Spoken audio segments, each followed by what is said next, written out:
이단에 빠져들면 일상이 파괴되고 그 가정이 무너지게 되는 경우도 종종 있고요. 물질적인 피해뿐만 아니라 영적인, 정신적인 피해가 어마어마한 것을 보게 됩니다. 무엇보다 이단에 빠진 사람들의 특징이 뭔가 하면 그는 어떤 주변의 사람들의 말도 듣지 않습니다. 그들이 이제까지 몰랐던 자신들이 많이 새롭게 알게 된 그 진리를 발견했다고 느끼면서 오히려 주변의 사람들을 걱정하고 거기에 더 몰입되어 가는 장면을 보게 됩니다. 그래서 사람들은 한 번씩 이단에 빠진 사람들의 모습을 보면서 어떨 때는 한 번씩 그 가운데 진짜 뭐가 있는 게 아닌가, 그들에게 새로운 정말로 신비한 것들이 주어졌으면 어떻게 할까, 이런 생각을 가지기도 하는 것 같습니다. 그리고 사람들 중에 의외로 많은 사람들은 이렇게 생각을 하는데요, 이단들이 발생하는 것은 교회 때문이다. 여러분들 중에도 그런 생각을 하는 분이 있을 수 있습니다. 교회가 진리 가운데 바로 서 있지 못해서 이단들이 계속 생겨나는 것이다. 교회가 복음을 온전히 붙잡고 교회가 생명을 붙잡고 있으면 이단은 발붙일 곳이 없을 것이다, 이렇게 여러분 생각하는데요, 그럴듯하지만은 그거는 틀린 말입니다. 왜냐하면 이단은요 처음부터 있었습니다. 초대교회부터 실험했던 게 이단과의 실험입니다. 오늘 요한 공동체도 이단과 실험하고 있고요, 지금 교회가 설립될 때부터 지금 2000년이 지난 지금까지 이단이 어느 특출할 때만 나타난 게 아니고 처음부터 지금까지 이단은 계속 되어 왔다는 것입니다. 그러니까 이렇게 생각해야 되는 것입니다.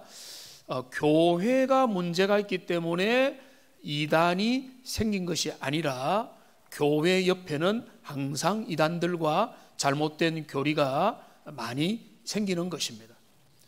그러니까 농부가 아름다운 열매를 맺기 위해서 씨를 뿌리지만은 어느 순간에 가라지와 잡초들이 그 옆에 같이 나잖아요. 그들을 뽑아야 되는 것처럼 우리가 그 교회가 물론 다 잘하는 게 아니죠. 왜냐하면 성도들이 모여 있으니까 연약함이 있고 부족함이 있고 실패도 하고 무력한 모습을 보이기도 하죠. 그거는 하나님 앞에 회개하고 다시 나가야 되지만 적어도 교회가 진리를 붙잡고 가르친다면 교회 때문에 이단이 생기는 게 아니라 진리 근방에는 이단과 이단적인 사이비 가르침이 항상 있어 왔다는 것입니다. 자, 위조 지폐가 있다고 해서 그게 진폐 때문이다라고 말하는 사람은 아무도 없죠. 위조 지폐는 진짜 화폐가 가치가 있기 때문에 그거를 모방하려고 사람들이 만들어 내는 것과 같은 이치라고 봐야 되는 것입니다. 예수님 시대에 여전히 이단들이 있었습니다. 유대교는요, 복음의 진리로 보면 이단적인 가르침입니다. 왜냐하면 그리스도 복음을 받아들이지 못할 정도로 그들은 잘못 가버렸기 때문에 그렇고요, 사두개인들 이단입니다. 왜 그렇습니까? 그들은 부활을 믿지 않았기 때문에 그런 것입니다. 사도행전에 보면 유대주의자들 중에는 할례를 받지 않으면 구원받지 못한다, 예수를 믿는다 할지라도 할례는 받아야 된다, 그거는 이단적인 주장이라고 볼 수가 있는 것입니다. 데살로니가 교회에도 이단이 침투해서 거기에 대해서 예수님의 재림에 대해서 또 다른 주제에 대해서 잘못 가르치는 그 이단과 데살로니가 교회는 싸우고 있습니다. 사도 요한이 요한 1, 2, 3서만 적은 게 아니라 계시록을 적었죠.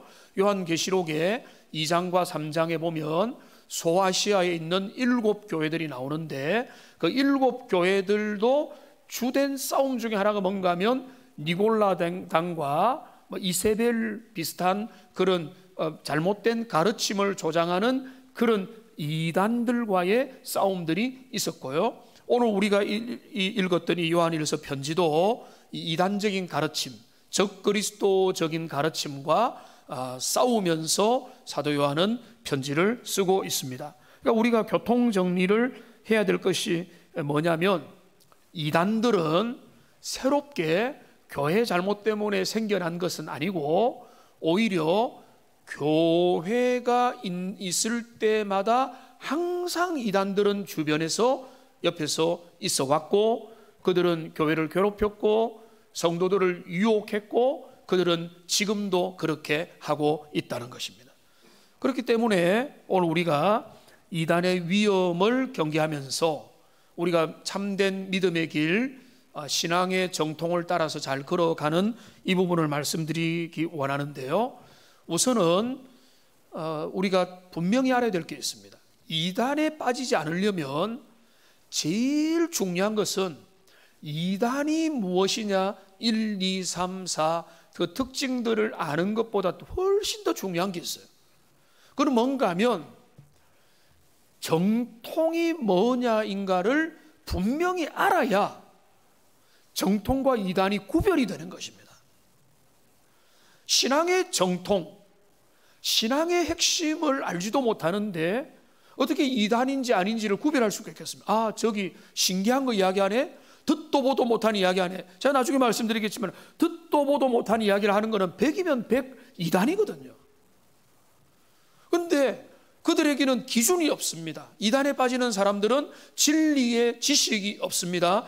정통적인 복음의 핵심이 그들에게 없는 겁니다. 그러니까 혹하는 거, 아주 새로운 거, 이상한 것, 듣지 못했던 거 이야기하면은 야, 멋있게 보이네? 이거 따라가 볼까? 여기 뭐가 있나? 그 사람, 그 능력, 그 눈에 보이는 현상, 이런 데 따라가게 되는 것입니다. 그러니까 이단을 경계하기 전에 여러분이 정말로 진리에 대한 분명한 지식을 가지고 있느냐, 복음 진리가 내게 정립이 되어 있느냐, 내가 내 마음 가운데 나는 부족하고 나는 연약해도 예수 그리스도의 복음에 대한 그 정확한 이해를 내가 가지고, 이거는 내가 그 어떤 것과도 바꿀 수 없는 그런 진리를 나는 알았고 배웠고 발견하고 그 진리를 향해 걸어가고 있다, 이렇게 말할 수 있는지.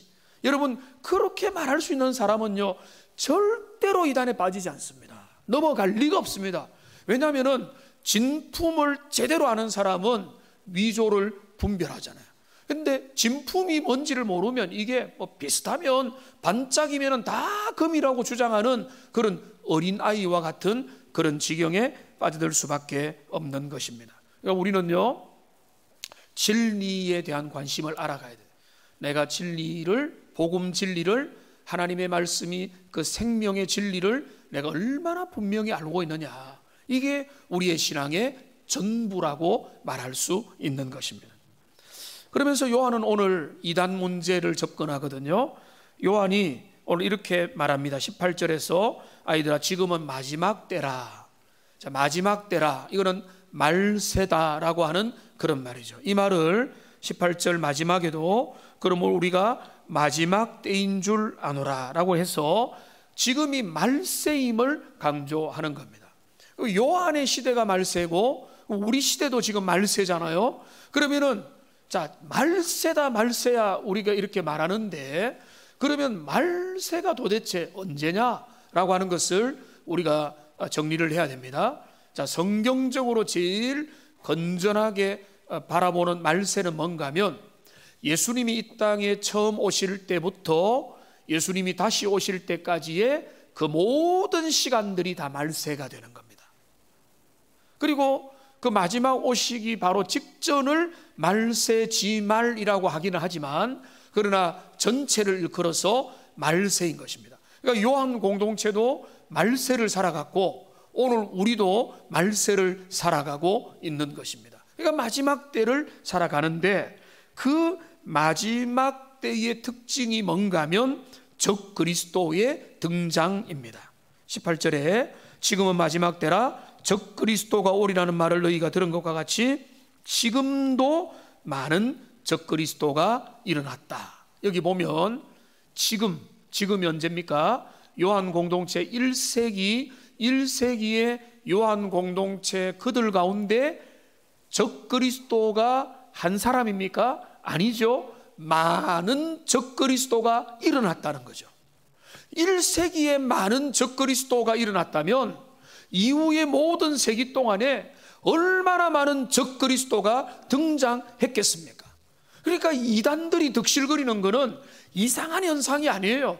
교회 때문이라고 말하는 것은 그건 오히려 변명하고 오히려 그거를 다르게 설명하는 겁니다. 교회의 잘못은, 교회의 연약함은 다르게 다루어야 되는 겁니다. 이단은 처음부터 교회 옆에 있었고 지금 적그리스도가 등장해서 나타나 있다는 겁니다. 오늘날 한국 교회 주변에는요, 적어도 100명 이상의 이단주, 이제 재림주가 지금 존재합니다. 그 재림주라는 뭔가 하면 본인이 다시 오시는 하나님의 아들이라는 거예요. 성령이 그들에게 임했다는 거예요. 대표적인 게 누굽니까? 신천지의 교주인 이만희. 그러니까 예수님께서 하늘에 올라가실 때 성령께서 지상에 내려오셨는데 그 성령이 어느 날 자기의 몸에 찾아왔다는 거죠. 그러니까 그렇게 주장하는 사람이 이만희 씨뿐만 아니에요. 우리나라에만 100명 이상의 확인된 사람만 그렇게 있다는 거예요. 그러니까 그들이 다 적그리스도인 거죠. 잘못된 가르침을 가지고 있기 때문에 그런 것입니다. 그런데 이런 많은 적그리스도가 요한 공동체 당시에도 등장했고 오늘날도 여전히 적그리스도가 있는데 이런 적그리스도를 따르는 이단들의 특징들이 있다는 거예요.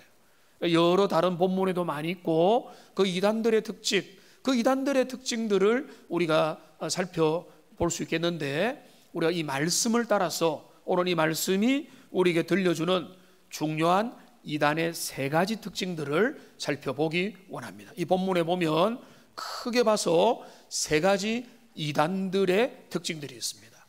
오늘 첫 번째, 이단의 중요한 특징은 뭔가? 이단은요, 참된 교제를 거절한다는 것입니다. 이단은 참된 교제권에서 이탈해서 그들만의 독자적인 섬을 만들고 그들끼리 진리를 발견했다고 주장을 하는 것입니다. 자, 19절을 보시면요, 이게 나옵니다. 이렇게 말합니다. 그들이 우리에게서 나갔습니다. 우리에게 속하지 아니하였나니 만일 우리에게 속하였더라면 우리와 함께 가했으려니와 그들이 나간 것은 다 우리에게 속하지 아니함을 나타내려 함이라. 여기 알 듯 모를 듯한 말들이 있습니다. 자, 이거를 차분하게 정리해보면 이런 겁니다. 여기 적그리스도의 그룹들이 있습니다. 적그리스도 단체가 있고 적그리스도가 있는데, 자, 그들이 교회와 함께 있었다는 겁니다. 처음에 교회 안에 있었는데 그들이 어느 순간에 분리되어 나갔다는 겁니다. 근데 그거는 뭘 말하는가 하면 그들이 우리 편이 아니었다는 것을 말한다는 거예요. 처음부터 우리 편이 아니었기 때문에 그들이 나갔다는 것입니다. 자, 그러면 우리가 딱 드는 생각이 있죠. 고민이 있죠. 질문이 생기죠. 그러면 우리 편이 다 좋은 편이냐라고 하는 질문인 것입니다. 무슨 말인지 알겠습니까? 자, 그러면 우리는 다 맞고 우리에게서 떨어져 나가면 다 틀렸냐? 그럼 이거는 어쩔 수 없이 뭐 우리 교회에서 저기 제주도로 외국으로 간 분들은 심하게 말하면 다 거짓이냐? 이렇게까지 말할 수 있느냐? 다른 교단으로 가면은 안 되느냐? 뭐 이런 문제들이 생겨나고 우리가 기준이면은 이거는 내로남불 아니냐? 우리가 어떻게 절대적인 진리의 잣대가 될 수 있느냐? 이런 질문을 던져볼 수 있는 것입니다. 여기 우리가 대답을 해야 되는데요, 여기 있는 우리는요 단순한 우리가 아닙니다. 여기 있는 우리는 누군가 하면 사도와 사도적인 가르침을 주는 교회입니다. 그러니까 우리에게서 나갔다 할 때는 동원교회 사람이 아니다 이런 문제가 아니에요. 우리 합신교단이 아니다 이런 문제, 교단과 교파의 어떤 문제가 아니라 지금 우리는 누군가 하면 사도 요한을 필두로 한 사도적으로 세워진 교회를 의미하는 거예요. 그러니까 사도적인 가르침을 거부하고 거기에서 나가서 인정하지 않고 그 가르침과 다르게 사람들을 현혹시키고 유혹하고 가르치는 그들의 흐름들, 그게 바로 우리에게서 이탈한 그룹들이라는 겁니다. 그러니까 이게 이단의 중요한 특징. 이단은요, 정통과 맞섭니다.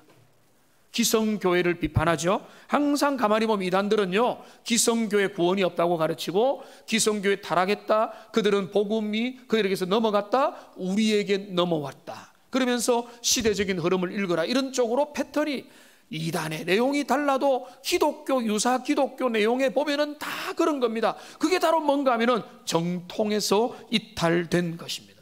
여러분, 기독교 복음은요, 정통 위에 서 있습니다. 그러니까 여기 우리라는 것은 사도적 교회입니다. 사도적 교회라는 것을 우리가 좀 알아야 되는데, 그거는 뭔가 하면, 여러분 그 사복음서 마태, 마가, 누가, 요한복음을 누가 기록했습니까? 사도들과 사도의 제자가 기록했습니다. 신약 성경의 모든 27권이 다른 많은 유사한 저작들과 모방품들과 여러 사본들이 있지만 27번만이 정경으로 영감받은 신약 성경으로 채택이 된 가장 중요한 그 기준이 뭔가 하면 사도성이에요. 사도들이 그 말씀을 기록했고, 그리고 사도의 직계 제자들이 그 내용을 기록했다는 그 사도성이 분명하다는 것을 우리가 알고, 그거를 표준으로 받아서 우리가 이거를 믿고 있다는 겁니다. 그러니까 그 사도적인 가르침 위에 처음부터 교회는 서 있는 겁니다. 그런데 이 이단들은 뭡니까? 우리에게서 나간 겁니다. 사도적인 가르침에서 이탈해 있는 거죠. 그들은 그거 다 맞는 게 아니야, 우리가 발견해 보니까 예수님에 대해서 이렇게 해석하는 게 좋고 저렇게 해석하고, 예수님과 하나님은 같은 분이 아니라 예수님은 하나님보다 좀 열등한, 피조물보다는 낫지만 천사보다 우월하지만 성부 하나님보다는 좀 열등한 존재라고 하면서 그들이 잘못된 가르침을 계속해서 이어갔던 거죠. 그러니까 지금 여기에서 말하는 것은 이단은 누구냐? 이단은 정통적인 신앙의 교리를 거부하면은 이단이 되는 거예요. 사람들이 이렇게 말합니다. 자기들하고 틀렸다 하면 다 이단이라고 하네. 사실은 그 말에 맞는 말이에요. 왜냐하면은 정통 교리를 벗어나서 다른 주장을 하는 것 자체가 이단이기 때문에 그런 것입니다. 그러니까 우리는 새로운 발명품, 새로운 발견을 믿는 신앙인들이 아니에요. 우리의 신앙은 옛 것입니다. 옛 복음입니다. 이미 완성된 복음이에요. 그리스도 예수가 부활하시고 신약 초대 교회가 이미 가졌던 그 복음을 우리가 믿고 있는 거예요. 우리는 종교개혁을 통해서 새롭게 그 복음이 발견되어서 깨달아지기는 했지만은, 우리는 15세기가 되면은 복음이 다시 달라지고, 17세기가 되면은 달라지고, 20세기가 되면은 더 복음이 업그레이드 돼가지고 아주 새롭게 최신적으로 진화된 복음을 가지고 있는 게 아니에요. 여러분, 이거 너무나 중요합니다. 한번 따라합시다. 우리의 복음은 옛 복음입니다. 제가 계속 강조하죠. 옛 복음이라는 말은 뭔가 하면 바로 그거예요. 우리의 마음이 새로워지는 것이고, 우리의 시각이 새로워져서 말씀을 새롭게 진짜 깨닫는 게 중요한 거지, 복음이 새롭게 업그레이드 되고 다시 패치 받아가지고 더 이런 게 아닌 거예요. 처음부터 우리는 그 복음을 붙잡고 있다는 것입니다. 그러니까 여러분, 이단의 첫 번째 특징은 뭔가? 이단은 정통 복음을 이탈하여 다른 주장을 하는 것이다. 자, 두 번째로 갑니다. 두 번째로, 그렇다면 이단의 좀 더 구체적으로, 이단은 두 번째로 뭔가 하면 예수님에 대한 잘못된 믿음을 그들은 가지는 경우가 허다합니다. 그러니까 이단은 물론 성령론의 심각한 잘못, 교회론에 대한 심각한 잘못, 성부 하나님에 대한 심각한 잘못을 가지고 이단으로 정죄받기도 하지만, 대부분의 경우는 예수님에 대한 오해로 말미암습니다. 여러분, 22절을 보십시오. 여기 두 번째 이단에 대해서 말할 때 뭔가 하면은, 거짓말하는 자가 누구냐? 예수께서 그리스도이심을 부인하는 자가 아니냐라고 분명히 말합니다. 그리고 또 말하죠. 아버지와 아들을 부인하는 그가 누구라고요? 적 그리스도라고 말합니다. 여러분 고민할 거 없습니다. 이단을 판명하는 부분은 그 교회는 우리 교회 예배 순서가 다르네, 그 교회는 예배 중에 복음송을 부르네, 그 교회는 뭐 교동물이 있네 없네, 그 교회는 예배할 때 뭐 아멘 소리를 크게 하네 작게 하네, 그 교회 뭐 예배할 때 악기의 종류가 어떻네, 이런 거는요 이단 판멸의 기준이 될 수가 없는 거예요. 이거는 성경에 보면은 예배 순서가 성경에 안 나와 있어요. 여러분 성경에 예배 순서가 나와 있습니까? 근데 예배할 때 들어가야 될 요소가 뭐가 있으면 좋겠다? 성경의 중요한 진리를 끄집어낸 게 헌법에 나와 있는 예배 모범이에요. 예배 모범. 모범이라는 말 그대로 이런 표준을 적극적으로 참고해서 너희의 예배할 때 적극적으로 살펴라. 이게 예배 모범인 거예요. 그러니까 우리는 우리가 했던 전통과 다르다고 해서 그들은 이단이다, 이거는 말도 안 되는 그런 이야기인 것입니다. 그러니까 예배의 형태, 그리고 교파와 교단이 다른 거, 이런 것들로 그들이 이단이다 이렇게 될 수가 없는 거예요.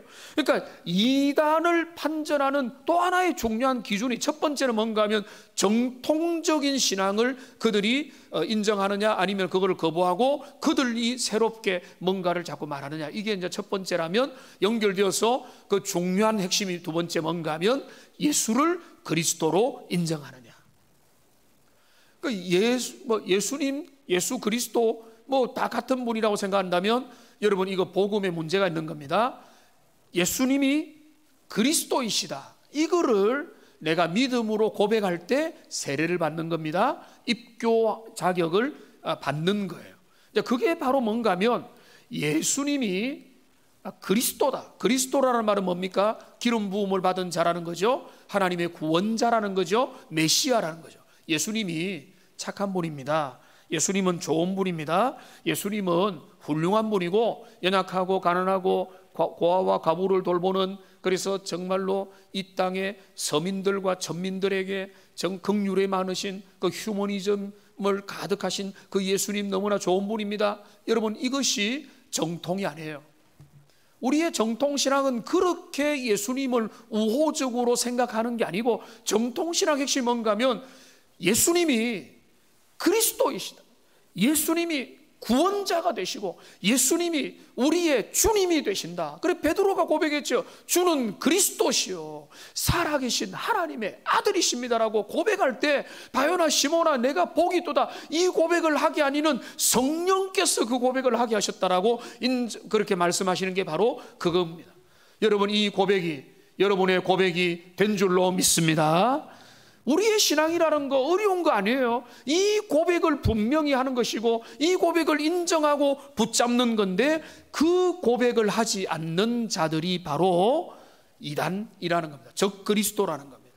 자, 그런데 이들은 그러면 지금 사도 요한이 예수가 그리스도이심을 부인하는 자가 적 그리스도라는 말을 왜 했을까요?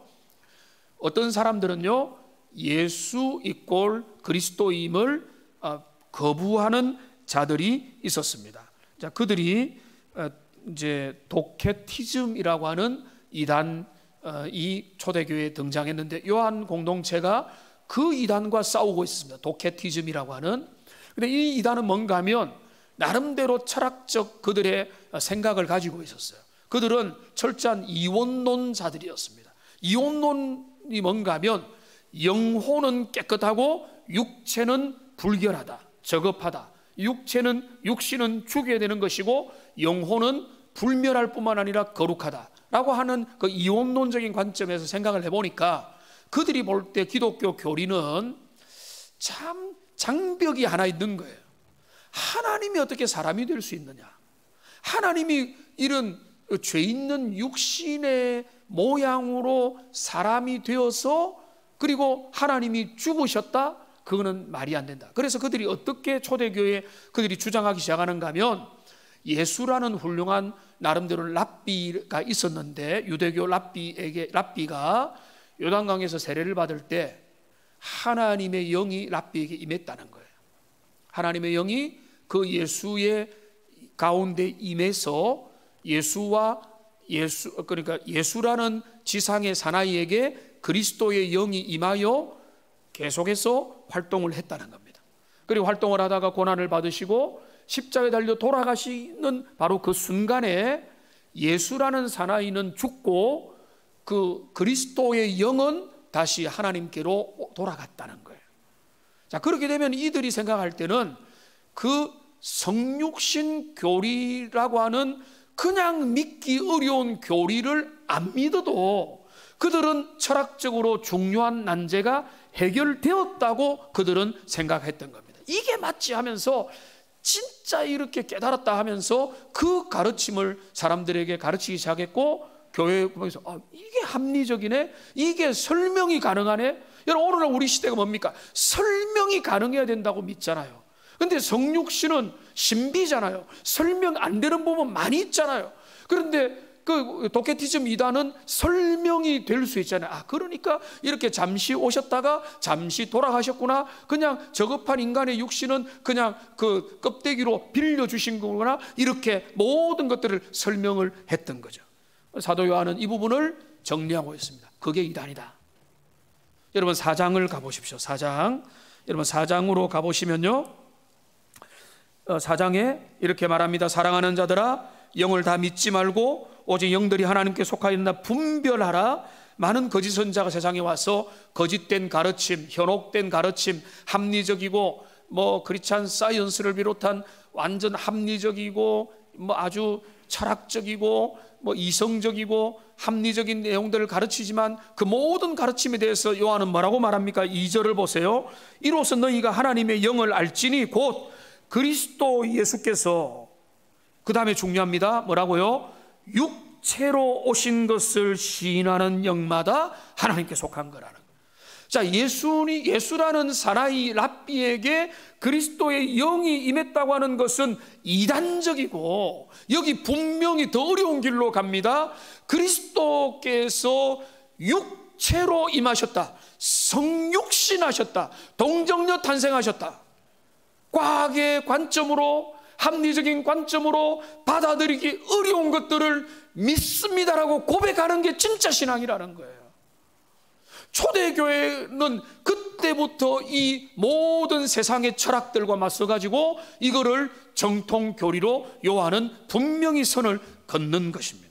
그러니까 이단들의 특징이 뭔가 하면 그들은 나름대로 아주 합리적으로, 대학생들하고 젊은 사람들이 거기에 가고 하는 이유가 뭔가 하면 합리적이네, 해석이 가능하네, 그러면 그렇지, 이래야 모든 게 우리의 시각으로 풀리네, 이렇게 되는 거거든요. 그러니까 지금 사도 요한은 그거를 단호하게 거부하고 있습니다. 기독교 신앙은 신비다, 기독교 신앙은 초월이다. 우리 하나님이 초월하고 신비한 분이시듯이 하나님의 아들이 이 땅에 오신 것은 우리가 해석 못하는 부분 많다. 해석 못한다고 해서 해석 가능하도록 만들어야 그것이 진리냐? 그거는 절대 아니다. 그렇게 하는 순간 그거는 거짓이 된다라고 우리 사도 요한은 가르치고, 사도적인 복음은 그것을 진리와 거짓의 기준으로 말하고 있는 것입니다. 그러니까 여러분, 이단에 넘어가는 사람들이 안타까운 것은 뭔가 하면 이 복음에 대한 확신이 없어요. 그러니까 복음에 대한 이해가 없고 확신이 없기 때문에 그들은 조금 귀에 솔깃한 말을 하면은 이게 맞네 하면서 어린아이들이 사탕 발림에 넘어가가지고 유괴되어서 거기에 빨려가듯이 복음의 진리 위에 분명히 서 있지를 못하는 것입니다. 여러분, 23절도 보십시오. 23절은 더 구체적으로 2장 23절에 보면 말합니다. 아들을 부인하는 자에게는 또한 아버지가 없으되 아들을 시인하는 자에게는 아버지도 있느니라. 여러분, 이 말은 뭔가 하면, 여러분, 우리가 생각할 때 논리적으로는 아들과 아버지는 별개잖아요, 그죠? 그래서 아들을 거부해도 아버지를 인정하면 된 거 아니냐, 아들을 거부해도 아버지 인정하면 되냐. 사도 요한의 관점은 다릅니다. 아들을 부인하는 자에게는 아버지도 없다. 여러분, 많은 사람들이 또 이렇게 막연한 생각을 합니다. 하나님을 믿으면 되는 거 아니냐. 그렇지 않습니다. 예수 그리스도를 통하지 않고는요, 하나님을 진짜 믿는다 할 수 없어요. 세상에 하나님을 믿는다고 하는 여러 유실론자들이 있습니다. 유대교인들 하나님 믿습니다. 이슬람 교인들 하나님 믿습니다. 알라가 그들의 하나님인 것입니다. 천주교인들 하나님을 믿습니다. 그리고 세상의 유실론자들, 이 지구상의 절반 이상이 제가 알기로 유실론자들이에요. 그리고 막연히 천지신명을 믿는 사람도 있습니다. 하나님을 믿는다고 그들이 참된 신앙으로 가는 게 아니에요. 그런데 왜 너희들은 그렇게 까다롭게 구느냐? 너희들이 뭐 그렇게 또다시 따지느냐? 우리가 따지고 싶어서 따지는 게 아니고 주님의 복음의 진리는 우리를 뭐를 향하게 만드는가 하면은 아들을 통과하지 않는 아버지를 진짜 아는 지식은 없다는 거예요. 그거는 막연한 것이고 그거는 애매한 것이고 그거는 아버지에 대한 진짜 지식이 아니라는 거예요. 그게 바로 23절이 말하는 거예요. 아들을 부인하면 아버지 부인하는 거예요. 아들에 대한 분명한 신앙 고백을 통과하지 않으면 그 사람의 신앙은 막연한 것이고 그 사람의 신앙은 위험한 것입니다. 그러나 반대로 아들에 대한 분명한 이해가 있으면, 그러니까 기독교 복음은 그래서 믿지 않은 사람들에게 인기가 좀 없죠. 배타적이다, 자기들만 진리라고 생각한다. 이 부분에 있어서는 그들의 말이 맞습니다. 이 부분은 왜냐하면 물러설 수 없는 기초이기 때문에 그래요. 사람들이 뭐라 해도 아들 예수를 그리스도로 고백하고 그분이 하나님이시요 그분이 성육신하여 우리의 죄를 대속하여 하나님의 일을 감당하셨다고 하는 이 신앙 고백이라고 하는 이 그 아들에 대한 고백이 사라진 하나님 아버지만을 믿는 이 공통신앙, 그런 거는 있을 수 없다. 그거는 잘못된 믿음이다. 이게 사도 요한이 제시하는 이 사도적 복음의 핵심이라고 우리가 볼 수가 있는 것입니다. 그러니까 우리가 이단을 판명하는, 이단은 나와 안 맞으면 이단이고 예배 분위기가 다르면 이단이고 그 교단의 신앙의 형태가 다르면 이단, 이런 게 아니에요. 그들이 뭘 붙잡고 있느냐, 그들이 믿는 바가 뭐냐, 고백이 뭐냐. 그러니까 최근에 제가 말씀드렸잖아요. 제 막내 동생이 요즘에 기독교 강요를 보고 웨스트민스터 신앙 고백서를 보는 거, 제가 그거를 아주 좋게 보는 게 뭔가 하면 신앙 고백을 내용을 알기 시작해야 돼요. 우리가 얼마 전에 작년까지 해서 하이델베르그 요리 문답 보면은, 여러분 그걸 보면은 내가 그 분명히 안다는 분들도 많이 있었을 거예요. 왜 그런가 하면 신앙 고백이 분명하기 때문에. 근데 그런 것들을 우리가 계속해서 알아가야 된다는 것입니다. 그다음에 여기 세 번째 마지막 사도 요한이 제시하는 이단의 특징이 있습니다. 이단들의 특징이 뭔가 하면 자신들만이 새로운 계시를 받았다라고 주장한다는 것입니다. 제가 앞에도 좀 말씀드렸지만은 누군가가 하나님이 내게 나타나서 새로운 계시를 말씀해 주셨다면은 여러분 내용을 확인도 하지 말고 생각하십시오. 그거는 이단입니다. 새로운 책을 받았다, 새로운 영감을 받았다, 새로운 예언을 받았다, 하나님의 계시가 나에게 새롭게 나타났다, 이만희 씨에게 임했다, 다 이단이요, 다 사이비고 다 가짜인 것입니다. 왜냐하면 복음은 이미 초대교회부터 알려진 것인데요. 그런데 이 이단들은 뭐라고 주장하는가 하면 우리가 이건 몰랐지, 너희들은 모르고 있었지라고 하는 새로운 것들을 발견했다고, 그렇기 때문에 너희들이 모르는 것들을 우리한테 와서 배워라고 가르쳐줄게, 비유를 풀어줄게, 뭘 해줄게, 그 앞뒤를 다 풀어줄게 해가지고 사람들을 현혹시키는 겁니다. 여러분 24절을 보십시오. 24절에 보면은 너희는 처음부터 들은 것을 너희 안에 거하게 하라. 처음부터 들은 것이 너희 안에 거하면 너희가 아들과 아버지 안에 거하리라. 여기 중요한 표현이 있습니다. 여기 여러분 표시할 수 있으면 표시하십시오. 처음부터 들은 것. 두 번이나 나오죠. 처음부터 들은 것, 옛부터 들은 말씀, 처음부터 들은 것. 여러분 복음이라는 거는 여러분이 진짜 교회 처음 나오고 예수 믿은 지 얼마 안 돼서 신앙생활 한 지 얼마 안 돼가지고 복음을 모르는 분들도 계실 거예요. 배우고 있는 분들, 그런 분들은 이제 지금 듣고 있는 거지만 대부분의 많은 사람들은 복음을 어릴 때부터, 젊을 때부터, 이전의 목회자로부터 여러 기회를 통해서 복음을 들은 거예요. 여러분들은 그리스도 예수의 복음을 들었는데 그 처음부터 들은 것들이 너희들에게 분명히 있게 하라는 겁니다. 새로운 게 있는 게 아니라는 거예요. 옛 복음이라, 복음은 옛 복음이라고 지금 사도 요한은 우리에게 가르쳐 주고 있는 것입니다. 복음서를 통해서, 서신서를 통해서, 신구약 성경을 통해서, 설교자를 통해서 전달되는 그 말씀의 핵심이 뭔가 하면 그 첫 처음부터 들은 그 복음을 전해주게 되는 겁니다. 여러분, 세상의 제도는 바뀌죠. 세상의 관습도 바뀝니다. 정책도 바뀝니다. 여러분, 이 세상이 세월이 지나가면서 많은 것들이 예전에 옳았던 게 달라집니다. 그러나 여러분, 복음은 그렇지 않습니다. 21세기 새로운 복음은 없습니다. 누군가가 새로운 복음을 발견했다면 100% 거짓말이고 그들은 이단인 것입니다. 이단들은 항상 새로운 것들을 주장하고 그들이 안다고 하는데, 사도 요한은 성도들을 단속시킵니다. 성도들에게 뭐라고 단속시키는가 하면 20절을 보십시오. 이렇게 단속을 시키는데요, 너희는 거룩하신 자에게서 기름 부음을 받고 모든 것을 아느니라. 한번 따라하세요. 모든 것을 아느니라. 여러분, 이게 왜 중요한가 하면, 모든 것을 안다는 것은 너희들이 모르는 게 없다 이 말이 아니에요. 너희들이 이제 배울 필요도 없다 이런 말이 아니라, 너희들은 진리에 대해서 새롭게 배워야 될 것은 없다 이런 의미입니다. 사도 요한이 다 가르쳐 줬다는 거예요. 너희들, 지금 요한의 공동체에게는 복음의 ABC는 이미 다 전달되었기 때문에 너희가 복음을 모르는 게 아니다. 새가족 빼고, 그리고 어린 아이들 빼고, 너희가 어느 정도 장성해서 복음을 고백한 너희들은 복음을 다 알고 있다는 것입니다. 그러니까 24절에 말한 대로 처음부터 들은 것이 너희 안에 거하게 하라는 말이 바로 그 말이, 너희가 새롭게 또 듣고 다시 복음을 듣고, 이게 복음이 새롭게 들릴 뿐인 거죠. 복음은 원래부터 처음부터 있는 거고, 그 복음을 너희가 계속해서 확인하고 계속해서 다시 점검해서 이 복음을 우리가 다시 붙드는 거지, 아, 복음이 옛날에는 이만큼이었는데 요즘에는 이만큼이다, 이런 거는 아니라, 복음은 처음부터 있었던 거고, 사도적인 복음의 정통을 우리가 얼마나 알고 있느냐. 그러니까 지금 요한은 성도를 경계하면서, 너희가 믿는 바가 뭐냐? 너희는 분명히 알고 있다. 복음이 뭔지를 알고 있다. 여러분 스스로 자문해 보시오. 나는 복음을 정말로 알고 있느냐? 그거를 생각해야 되는 겁니다. 27절도 그 이야기를 하는 겁니다. 이렇게 말하죠.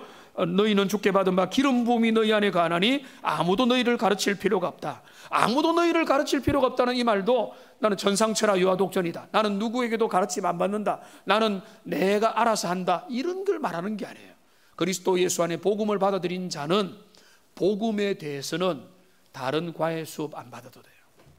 내 안에 계신 성령께서 말씀을 풀어주시고, 교회 안에 건전한 강단을 통해서 하나님의 말씀이 설명이 되고, 여러 가지 신앙의 교제를 통해서 하나님의 말씀이 우리가 충분히 알려졌다면, 우리는 그 말씀 안에서 내가 하나님 앞에 말씀으로 돌아가기만 하면 되는 거예요. 우리에게는 주님이 이미 그런 능력을 주셨어요. 성령의 은혜로 하나님의 말씀을, 그 구원받는 복음의 은혜를 깨달을 수 있도록 우리에게 주셨기 때문에, 우리가 뭐 새로운 신비, 이상한 가르침으로 갈 필요 없고, 뭐 계시록을 풀어줬다 이런 거에 여러분 갈 필요가 없는 거예요. 왜 갈 필요가 없는가 하면, 복음이 이미 우리에게 다 드러나 있다는 거예요. 그러니까 지금 사도 요한은 답답한 마음으로, 너희에게 하나님이 다 주셨는데 왜 너희들은 아무것도 받지 않은 것처럼 여기 기웃 저기 기웃 하느냐, 이 말인 거예요. 그러니까 여러분, 우리가 한국 교회를 우려하는 것 중에 하나가 너무 복음에 대해서 가난해져 있습니다. 우리 성도들은 그렇지 않으려고 저도 애를 쓰고, 여러분도 말씀의 진리에, 때로는 이 말씀이 딱딱하고 또 이렇게 좀 막 음식을 씹는 것 같이, 딱딱한 음식 같이 여러분에게 들려드리더라도 제 마음에 있는 하나님 앞에 자부심은 다른 게 아니에요. 나는 말씀을 여러분에게 전한다. 여러분들이 이 말씀을 그대로 받으면 세상 가운데 흔들리지 않을 거다. 저는 그거 하나예요. 여러분 그냥 인기 좋은 말, 재미있는 말, 감동 있는 말 그냥 울고 웃고 하면서 나중에 보면은 복음의 기초가 없다. 여러분 그건 안 되는 거예요. 바울이, 사도 요한이 말하고 성경이 말하는 건 뭔가 하면, 너희에게 복음이 이미 주어졌다면 너희는 이미 다 받았다, 다 알고 있다. 성령의 기름 부음으로 그것을 확인해 가면 된다. 그러니까 지금 이 이단 주장자들은 말하는 겁니다. 너희 그거로 부족해. 우리한테 와서 특별한 가르침을 받아야 돼. 우리는 신비한 비밀 코드를 풀었어. 비유를 해석하는 걸 풀었고, 이렇게 하면 모든 걸 풀어가지고 결론적으로 재림주는 이만희시다, 이렇게 간다라고 그들이 가르치는 거예요. 이만희시까지 갈 필요 없이 뭔가 새로운 게 나왔다 하면은 의심부터 하십시오. 여러분 아시겠죠?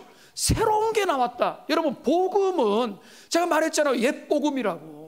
옛 복음, 정통적인 복음, 사도적인 교회 위에 세워진 복음인데 뭐 새로운 게 어디 있습니까? 우리의 심령만 새로워지면 되는 거예요. 성령 안에서 새로워지면은 복음의 은혜 속에 내가 접속되는 거지. 복음이 계속 뭐 2021년 판, 2030년 판이 나오는 게 아니에요. 복음은 원래부터 처음부터 있었던 거예요. 그러니까 이 복음 앞에서 흔들리지 않는 여러분들 되시기를 주님의 이름으로 축원합니다. 정리하겠습니다.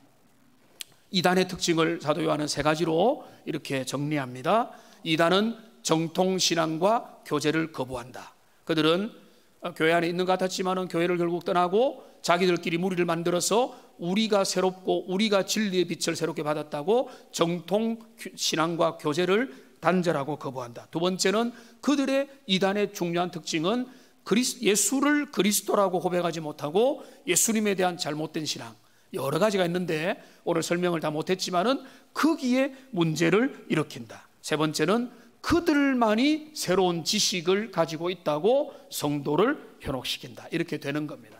저의 결론은요, 서론과 똑같습니다. 이단을 경계하는 확실한 길은 복음을 분명히 붙잡는 거예요. 저는 그렇게 확신합니다. 복음을 분명히 붙잡는 사람은 이단이 아무리 급습을 하고 유혹을 하고 넘어뜨리려고 해도 그게 눈에 빤히 보이기 때문에 사기치는 게, 도둑질인 게, 그게 주님의 진리에서 나오지 않았다는 게 너무 보이기 때문에 그들에게 유혹에 넘어가지를 않는 겁니다. 그러니까 우리가 오늘 힘써야 될 것은 내가 그 옛 복음, 진리의 복음, 우리가 처음부터 들었던 그 복음을 내가 정말로 믿고 있느냐, 내가 거기에 확신을 가지고 있느냐, 이것만 점검하고 확인하고, 그리고 말씀 가운데 가고 강단에서 나오는 말씀에 귀를 기울여서 항상 하나님 앞에 끼어서, 여러분, 새로운 것, 우리는 얼마나 새로운 것 좋아합니까? 그런 신상을 좋아하는, 브랜드 뉴를 좋아하는 시대 속에서 새로운 우리의 심령만 새로워지고 옛 복음, 그 복음을 붙잡고 이 혼탁한 시대를 걸어가며 이단을 경계하고 깨워서 많은 사람을 옳은 대로 돌아오게 만드는 하나님의 복된 백성들 다 되시기를 주님의 이름으로 축원합니다.